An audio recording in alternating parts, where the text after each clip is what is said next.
Turma, tudo bem? Prof. Rodrigo Woloski, o professor de História aqui da Verbo Enem. Gente, o Enem adora um assunto e que bom que gosta, porque ele é muito importante para a nossa sociedade. A história da África e da cultura afro-brasileira. Vai lembrar que a escravidão no Brasil ela inicia no século XVI. Logo depois que os portugueses já estavam colonizando essas terras por aqui.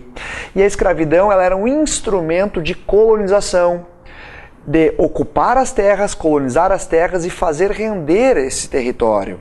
Vai lembrar que o Brasil do século XVI, XVII precisava e vivia muito da cana-de-açúcar. E nesse sistema econômico da cana-de-açúcar, a base do trabalho era a escravidão. A indígena, mas também a africana, onde nós temos o latifúndio, grande extensão de terra na mão de um dono, e a base social, a base do trabalho, os escravos. E essa escravidão aqui, ela era rentável, ela dava muito dinheiro, muita grana para os portugueses que vendiam essas peças. Olha que coisa horrível, o professor está falando peças, o ser humano era uma mercadoria. Dava muito dinheiro para o mercantilismo português. E essa escravidão no Brasil, nós dividimos ela em duas fases. O escravismo pleno e o escravismo tardio. O escravismo pleno, nós dizemos que vai de 1532, do desembarque dos primeiros escravos aqui no Brasil, para atender a demanda dessa economia açucareira, até 1850, uma gavetinha histórica relativamente grande. O que aconteceu em 1850 de tão importante para o escravismo pleno entrar em decadência, entrar em crise? É bom lembrar que em 1850 temos a Lei Eusébio de Queiroz, a proibição do tráfico internacional de escravos. Foi proibido aqui no Brasil, numa lei brasileira, trazer escravos da África para cá, o sequestro de seres humanos, a vinda desses imigrantes de forma forçada para cá. Se agora nós temos uma lei que proíbe a vinda de escravos para o Brasil, da África para o nosso país, bom, o que acontece com o valor, o que acontece com o preço do homem, da mulher escravo, escrava no país? O preço sobe ou o preço desce? Claro, gente, sobe, inflação, está faltando produto no mercado, o preço inflaciona.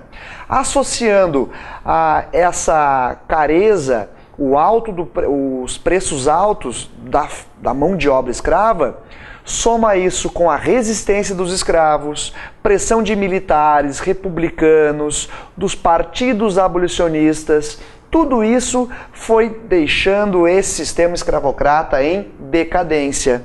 É o escravismo tardio, da Eusébio de Queiroz até a Lei Áurea, a lei que oficialmente acabou com a escravidão no nosso país. E é nessa crise da escravidão, ou no escravismo tardio, que nós temos a intensificação do movimento abolicionista, do movimento republicano e militar, da resistência escrava e também uma política que o nosso governo da época fez, a política do branqueamento. Ao contrário de dar emprego para os ex-escravos, estavam dando emprego para imigrantes europeus, né? É brincadeira e o Enem cobra muito isso. Em 1888 é o fim oficial da escravidão. O Brasil termina com a escravidão institucional, termina com o racismo institucional, mas mantém o racismo cultural, porque os africanos ou os afro-brasileiros foram preteridos e quem foi colocado no mercado de trabalho foram principalmente os imigrantes. Então recapitula, escravismo pleno é o período onde a produção no Brasil da mineração, do açúcar, do fumo e tantos outros produtos, precisava de uma demanda bem grande de escravos. E a partir de 1850, depois da pressão inglesa, depois da Eusébio de Queiroz, a proibição do tráfico internacional de escravos, esse sistema escravista entrou em decadência, em crise, sendo o escravismo tardio, da Eusébio de Queiroz até a Lei Áurea. Tudo bem, gente? Então, escravismo pleno e escravismo tardio, as duas fases, os dois períodos da escravidão brasileira que nós vamos estudar mais profundamente depois. Até mais, galera. Tudo de bom para vocês.